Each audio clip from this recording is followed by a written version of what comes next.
Hey guys, this is Aaron with Elite Watersports, and this video is all about the differences between different wetsuits, right? You have little ones, small ones, big ones, thick ones, back zip, front zip, bunch of stuff. We're gonna go over that, make it easy for you to select the right one for you.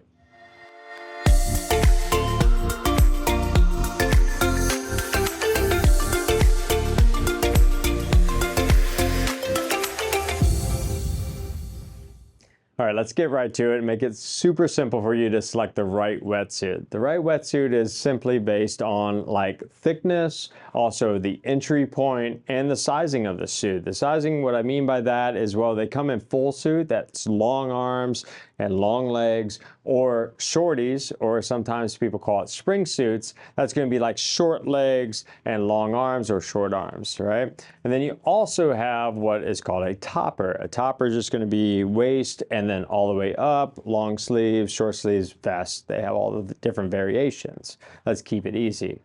Let's talk about that thickness first. It comes in millimeters. You have 3/2 is like the standard wetsuit most of the time around the world. A 3/2, what that means is 3 millimeters on that inner circle, the most of your mass, that's sometimes body and also like legs. And then that 2 is gonna be just your arms. Different manufacturers have different thicknesses throughout your body. Just understand the manufacturers. And as far as like learning what thickness you should go to, well, we put that into an easy diagram for you at this link below. Check that out. As far as like the actual sizing of the suit, the sizing meaning full suit, spring suit, or actually just a topper, well, around here in St. Petersburg, Florida, what we always direct our clients to do is go with a 3/2. That's a full suit 3/2, and then they can go over to like a spring suit depending on what season it is here in Florida. Remember, we're acclimated to the actual temperatures here in Florida, so we have to accommodate what those temperatures are. In other locations around the world, your go-to suit may still be a 3/2, although it's colder, but you're acclimated to that weather. So check with your local shops to make sure that you're buying the right suit, or just call us and we'll direct you the right way. As you go through the progression of kiteboarding or surfing, you'll end up with multiple suits. Typically for like me, I'm in the water quite frequently throughout the whole entire year. My breakdown is a 4/3 full, a 3/2 full, I'll go to a spring suit, or also known as a shorty, and occasionally I'll wear just a topper. I'm a thing about definitely being warm at all times. Let's go into the actual suit itself. The suit itself, how to get into it, is going to be broken down with back zip or front zip. And it's all going to be determined on how agile you are, but there's a lot of benefits to the front zip if you can actually get that front zip on.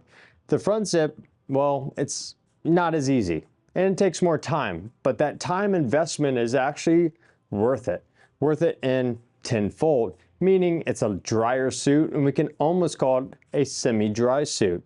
They make these in springs, they make these in fulls, they make them in just about every variation, and the beauties behind that front zip suit is that no water is penetrating through the zipper.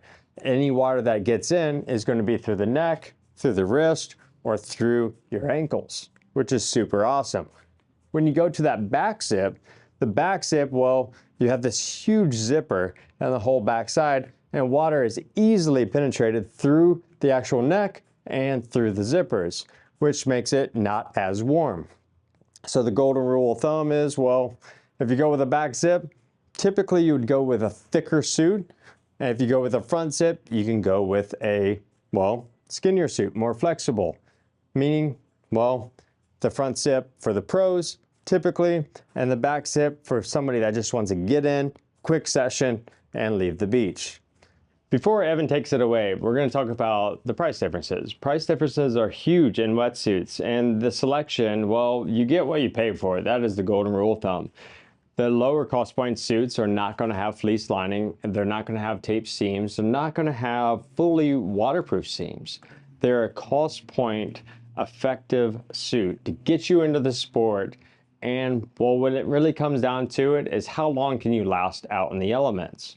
A lower cost point suit, well, you're looking at half an hour if it is appropriately sized, versus a higher cost point suit is going to get you out there for 3, 4, 5 hours at the same thickness, same sizing, same design, but better features to it. And what are those features? Well, if you look at this seam on this lower cost point suit, you're looking at what is going to allow a little bit of water to penetrate into your area, right?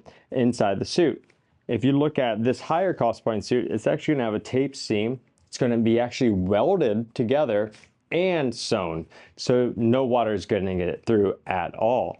If you also look at the differences in colors, well, the colors are going to actually portray this is a fleece lined suit. And not just a fleece lined suit, this is actually absorbing some of my heat and reflecting it back towards my body versus like the back side is more of a traditional fleece lined that's just absorbing some of the hot water. And well, we all know a fleece lined jacket is going to be a lot warmer.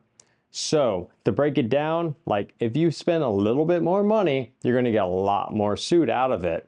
And well, and what it really trickles down to is that, well, a 4-3 suit is not going to be as flexible. So if you go up in a little bit in the price and go with a 3-2 fleece lined tape seam, well, it's just going to be as warm as a 4 or a 5 millimeter lower cost point suit. Let's see what Evan has to say about how to get these suits on. So here are a few tips and tricks to properly fitting your wetsuit on to make sure it's the right size for you. First tip, you're going to want to, take off if you're wearing pants or shorts. Go in your underwear. All right, that'll give you a little base layer. We're going to be doing the back zip today. Back zip's going to be pretty easy. I have it all pretty much pulled all the way up. Okay, so the top is just going to be over my knees.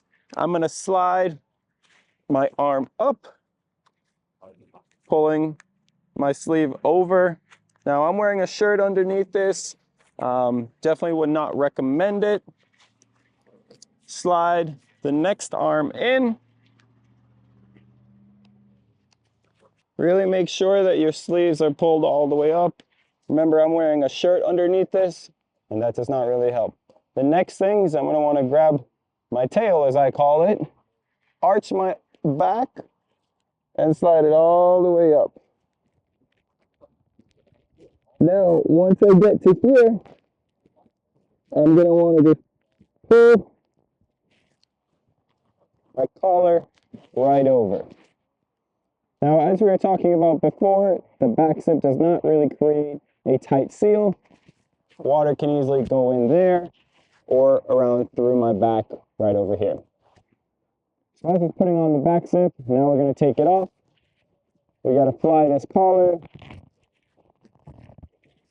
It'll open up in the back. My tail will drip down, and I pull it straight down. Going across my body, and then pulling it nice and down. Remember, you do not want to do this with a shirt on. It just does not feel good, and it doesn't give you the best fit. Okay? And that's how you put on a back zip. This is one of the biggest troubles with the front zip. A lot of people cannot believe that you have to fit your whole entire body through this small opening. So what we can do is we can just simply roll all the way up to our hips, and that'll make it easier. Okay? Now we're going to put it on. Pull it all the way up. Make sure that it's really high up in there. Okay? There we go. The legs are right where they're supposed to be. Now for the top part. With this style wetsuit, the flap just comes straight over your neck, so you do not necessarily need to put a certain arm in first. I'm going to put my right arm in, and then my left arm in. The next step, I've got my neck piece here in the back, and all I'm going to do is I'm going to fall forward, let it pull over my head, and it's just going to come right in here, creating a nice tight seal. We're going to follow the same steps getting out as we did getting in. Neck strap off. Next, we're going to take our right arm, and what we want to do is just peel it over our elbow. That way we can grab the rest of it and pull our elbow out first. We only want to do one arm at a time.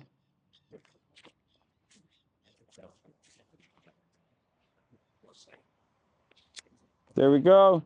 And then straight down and you're free balling.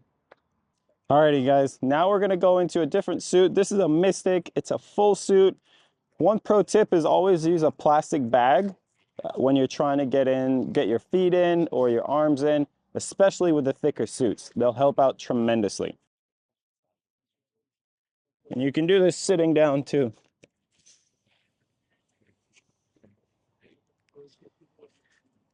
It's just, whoa, I've never actually done that. Oh, that's so much easier.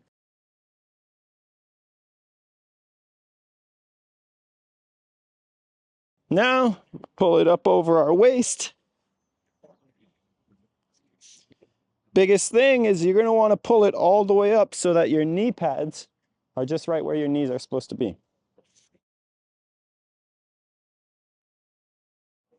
Keep pulling everything up so that your legs are nice and tight. Next, what we're going to want to do is notice you've got a lot of fabric right here. This is going to be where your neck is going to go. So with this style front zip, you're going to want to do your left arm first. We've got a lot of fabric right here. Pull it all the way up. Next, this is going to be the easier part. We're just going to slide our right arm down. Make sure we're not coming out the neck hole. Find that arm. You're just going to bring your shoulder right up. We've got our neck zip right here. And we're just going to pull it right on over. And that's how you get in the front zip. Now we got to take it off. We're going to do the steps a little bit backwards. Neck piece off. Now remember, this side of the suit is going to have all of this stretchy fabric. So you're going to want to do your left side first. You're going to grab this and just try and pull it right over your elbow. Just so you kind of look like a chicken wing. Now that we've got it across here, grab the rest of it over. And you've got your hand free. Next, this side's going to be super easy. You grab the right side and just pull it all down. And just like before, you get free. Alrighty guys, now that you have seen the pros and cons of the back zip and the front zip, the tips and tricks to get in and out of these wetsuits, hopefully you'll use them and find the best suit that's comfiest for you, and I'll see you out on the water.